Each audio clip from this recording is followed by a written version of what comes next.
Well, welcome back. This is our last session of innovation and the energy workforce. And it is my sincere pleasure to invite back our final keynote guest to a fireside chat. Chuck Eason, you and I have known each other for a number of years. When I joined NACCE, I'm in my 7th year. You're one of the first people that I had the pleasure to meet. So when we decided to do this Energy Innovation Summit, and thanks to the Community and Technical College Consortium for partnering with us on it, you were at the top of the list. So thank you for being here. As we chatted about a little bit earlier, would love to hear about your background. I often think about, how does one go from being a rocket scientist literally to being a leader in the community college system? So let's begin with that. Maybe you could share with everyone today a little bit about your journey in terms of what your original career aspirations were, and what you've been doing in the last couple of decades. That's been really amazing to see. Sure. Yeah. Thanks for having me today. So my background, I guess I would say, first of all, I'm an entrepreneur at heart. So when I was in high school, I never had a job. I had a lawn mowing business, an auto detailing business. And then when I went off to college, I continued doing auto detailing business. I went to UC San Diego, and down in La Jolla, they had all these Mercedes and Porsches. So I had this route of cars I did for auto detailing. So I didn't have a real job, I guess, in college. But then after I graduated from college in engineering, I did have a real job. I worked in the aerospace industry for 5 years for TRW in what's called the ballistic missile program. So we were fielding the Peacekeeper missile. I spent a lot of time out in the missile silos in Cheyenne, Wyoming. But after we won the Cold War, and I got laid off in late 1991, and we didn't need any more nuclear missile systems, so I decided to go back to my kind of entrepreneurial roots. And I actually, right after I was laid off, I went to a business broker and looked at it like a dozen different businesses, and ended up buying a small gourmet coffee house. So I went from being a rocket scientist to serving coffee. And funny thing is, I didn't even drink coffee at the time. And I figured, in a recession, people are still going to come in for their cup of coffee, cappuccino or whatever it might be, a kind of addictive repeat product. I never even operated a cash register or anything before either. So I learned all that. And I tell you, owning the coffee house, I probably learned more than I did getting my MBA as well. So that's something that you learn a lot actually doing it in business. So I did that for 3 years, and I was then in business kind of back before Starbucks was big. I would say there was all independent gourmet coffees back then. But I decided to sell, and so I'd been through the process of buying and selling a business. I thought, well, I could help other people do the same thing, and so I became a business broker, and that was a great opportunity because I could work with a lot of different types of businesses, service, retail, manufacturing type businesses. But at that point in time, too, an opportunity came up. Norton Air Force Base, where I had worked at, had closed down, one of the base closures, and they wanted to get things going again in the economy.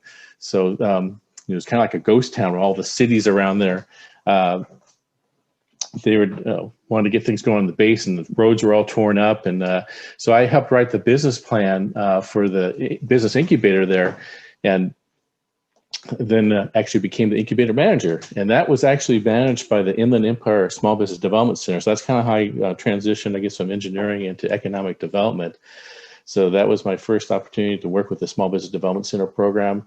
And then ended up moving up here in 1997 to Northern California to become the director of the Small Business Development Center up here, and did that for 3 years, and became a dean overseeing the SBDC and other programs. And then eventually ended up at Solano Community College here, and I was the director of the Small Business Development Center for almost 11 years before taking on my current position as the statewide director for business and entrepreneurship. So that was kind of the route I took, and went from engineering to doing economic development. But when I was growing up, I always wanted to either be kind of an inventor or a business person too. So I kind of got to do a little bit of both.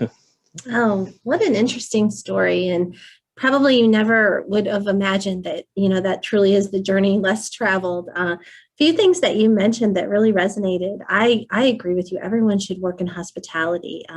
My claim to fame, I graduated from college and there weren't a lot of professional jobs. So I got a job as a waitress. And you learned so much about people and service, and started volunteering at that time in the Ohio Senate of all places for a while, and learned in short order that was not the career path for me, which is a lot of, I think what our role is with students and with faculties and ourselves is to think about things that happen. You talked about being laid off and some of the recession. I think about the economic downturn in 2008 and 9, and here we are, hopefully on the upside of solving for the pandemic. So I know before I wanted to talk with you a little bit more about some of the amazing students that through your work have been supported with your efforts. So we're going to get to that.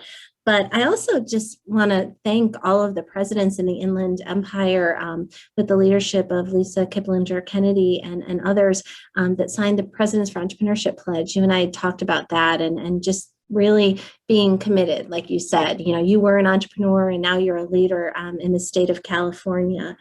So let's talk just for a minute about some of the work that you were sharing that you're so excited about in terms of working with student interns and also faculty externs, looking at different opportunities for them to learn and to share and maybe, get on a variety of career paths. So maybe share a little bit about that. And I know we're going to also share some stories from some of the student entrepreneurs later on.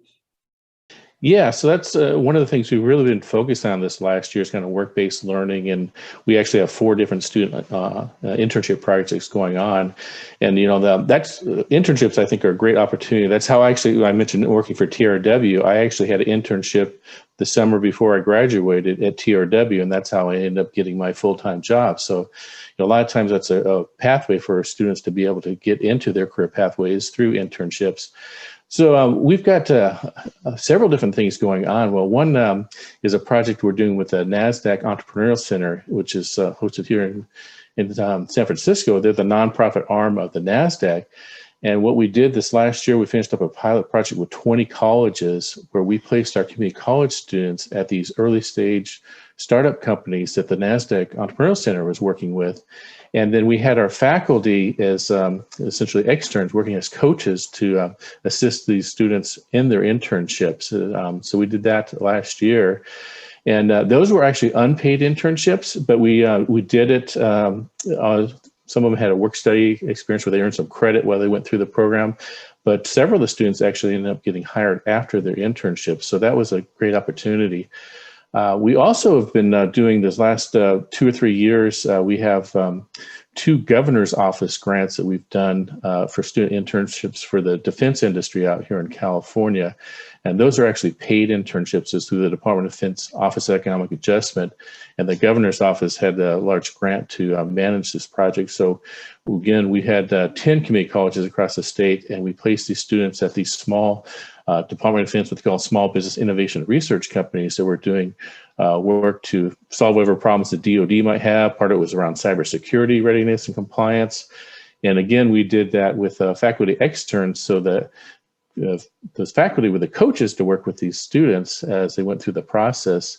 And that was a cross-discipline one. We did it with ICT, Information Communication Technology students and faculty teamed up with business and entrepreneurship faculty, because cybersecurity is both kind of an information tech type of thing, but it's also a business issue because it's a, kind of a risk management issue they have to deal with. So they work together as a team. So that's been a great project. And we're just now starting a second grant for that. We're launching here this spring, and we'll have another cohort in the summer and fall as well of students. So we've had a lot of different programs going on. And we're doing another project with Citibank too. That's kind of an internship project where they do a capstone project that could lead to an internship. So that's something we've really been focused on for our students. And it's amazing to see the students when they first start out. They might not have a whole lot of confidence, but once they go through the program, they learn that what they can bring to the table for these small businesses. So it's just been a great experience for everybody. Yeah, that sense of agency. I know our colleague and friend Amy Schultz always talks about that. And there's no better joy in seeing somebody really start to see a better future for themselves. One thing that I'm always struck by either when I'm out in California or now when I'm virtually connected, is how beautifully diverse and how intentional your entire state is about making sure that all people, regardless of their background, what they look like, what their gender identification is, that are included. Perhaps that's the perfect segue to sharing with our guests some of the stories of students. That's always comes back as the most enjoyable part of what we do. So let's take a pause and let's hear from some of these students that have the opportunity to participate in this program.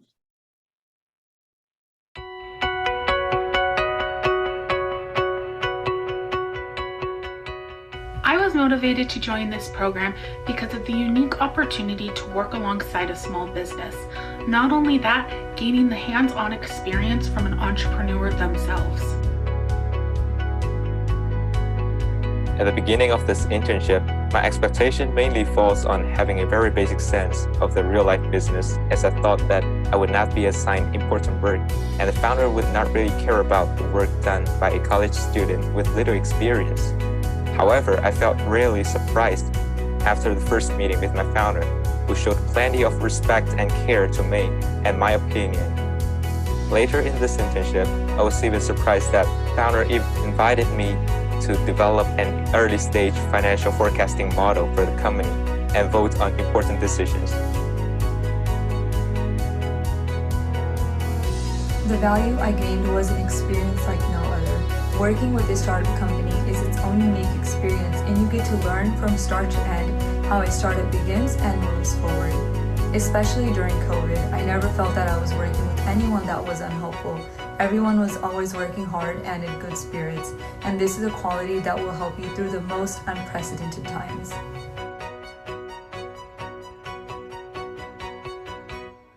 And lastly, I definitely recommend this program to a lot of people.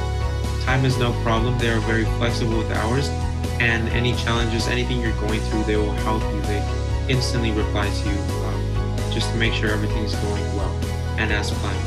So this program has opened a lot of doors for me. It has helped me prepare for the future in many ways.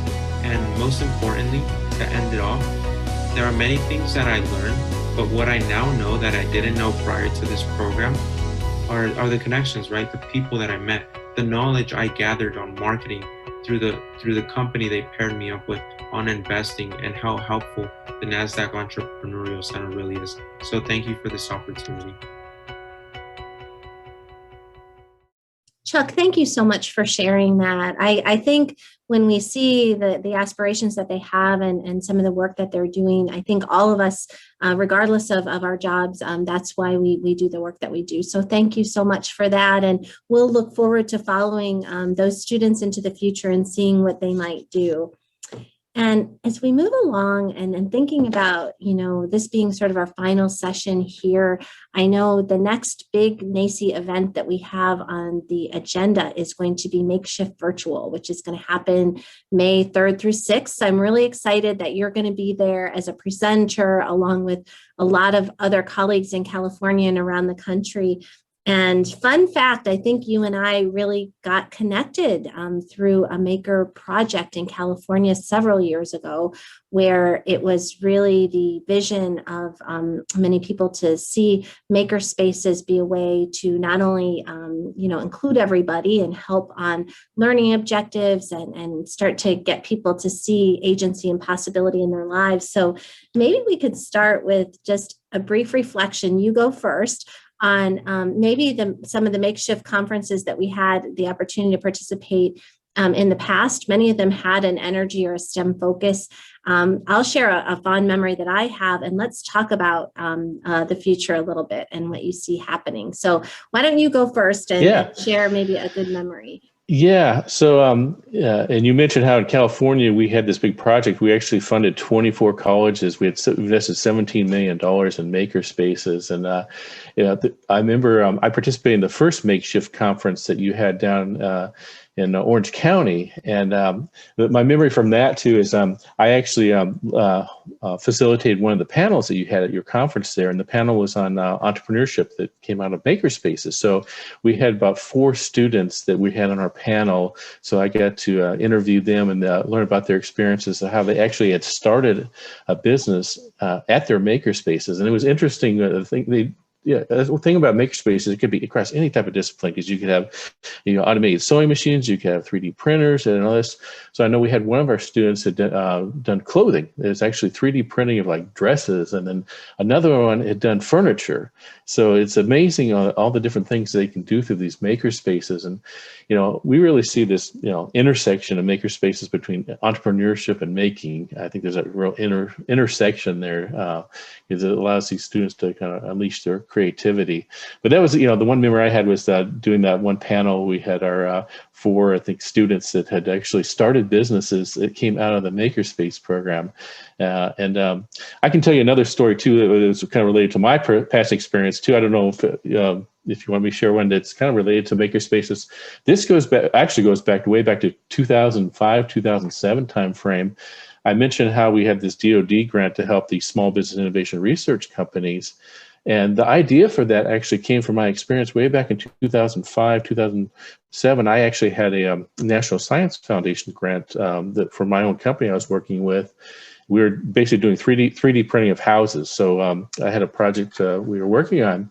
But this National Science Foundation had what they called these phase 2 CC grants. And CC stood for community colleges. And they actually give the small businesses $50,000 if you contract with a community college to help you with your project.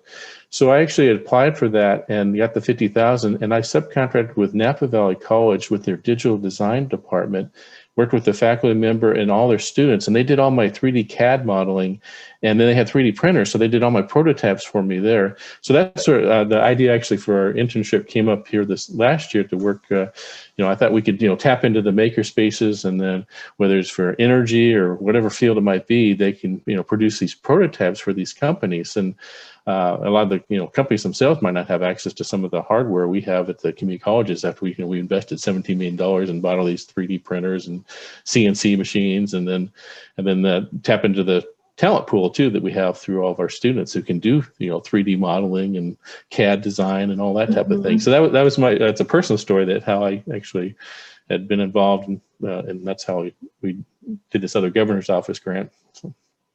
Yeah, I know it's funny as you're talking about that, so many memories are flooding back into my mind, but I think about NACCE back in early 2015 when I just joined, and we weren't really involved in making that much. We had a partnership with the Fab Lab, US Fab Lab, which was really cool. And I didn't really know that much about it. And going to my first Fab Lab conference and meeting other high school instructors and community college instructors, I came back and I was so excited about the possibility. A lot of it was because of people like you that, had maybe a STEM background, that had intentionally chosen this space. And what has happened since that time, even from NACCE's perspective, is that we had the opportunity to serve as a technical assistance advisor, working closely with Amy Schultz and you and others on the project, and then just celebrating. I remember walking through the sort of lobby area where all of the students had come up with their inventions and how creative they were in terms of putting them out there. I think one young woman that stands out in my mind was talking about one of your students, how shy she was. And she got up there on the stage and she was now excelling in chemistry, very difficult subject matter, and how much that had changed her life by essentially making stuff. And I thought, how cool is that? So one of the things that we've done here internally is partnered with citizen schools. And if we wouldn't have been working with you, we never would have met Steph Santoso, who we continue to kind of admire for the work that she's doing. We have a Maker Fellow that works for us here at the NACCE headquarters that works on capacity building. So that is a segue to my favorite memory at the one makeshift conference when somebody said, Becky, go out in the parking lot and see what's out there. And there was this huge RV which was outfitted with maker equipment. That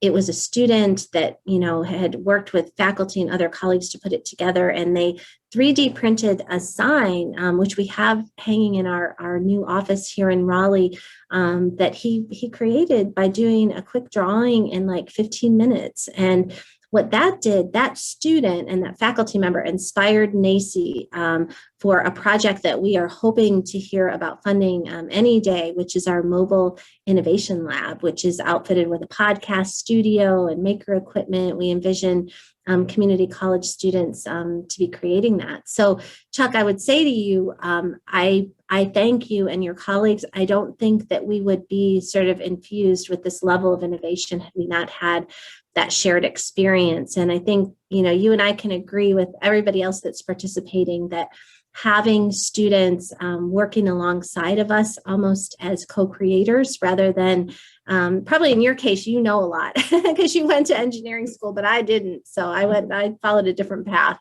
But it's good to have those memories. And I think what we are excited to think about May 3rd through the 6th at this upcoming conference are the kinds of things that we're going to be creating in the future. So maybe as we wind down our fireside chat here, I would love for you to talk about some of the plans that you have for later into 2021, 2022, and what you would like to see in the future as it relates to interns, the energy sector, or anything else you might like to share. Yeah, sure. And we definitely plan on participating in your upcoming makeshift conference here, and we're going to be sending several of our faculty to be attending and participating in that. But we definitely want to continue working on this, integration of makerspace and entrepreneurship, because a lot of what we've been doing, in our sector is around infusing the entrepreneurial mindset into all the different career technical education programs. So, we want to make sure the students have both the technical skills they need. So they might need to know G code for, doing all the stuff in a makerspace and all that. But not only technical skills, we want to make sure they have, the business and entrepreneurship skills so they can become future, entrepreneurial leaders or start their own businesses. They might go to work initially in the field of study they're in, but then a lot of these, start a business. So, with Makerspaces, integrating the entrepreneurial mindset and design thinking and all those things, those are the things we want to kind of continue to work on moving forward and integrate that into the programs. And, what's interesting about my sector too is we're not really a sector per se. We cross all the different sectors. So whether you're working in advanced manufacturing, or you could be working in the energy field, or whatever it might be, all these different cross disciplines. And that's the same thing with the Makerspace and Entrepreneurship, brings all those people together. And in terms of, internships, that's something that we definitely, it's a focus here in California, just on anything that's work-based learning. It doesn't have to be, it could be internships, it could be apprenticeships, it could be class projects, anything that can give the students kind of that real world experience I think that they need.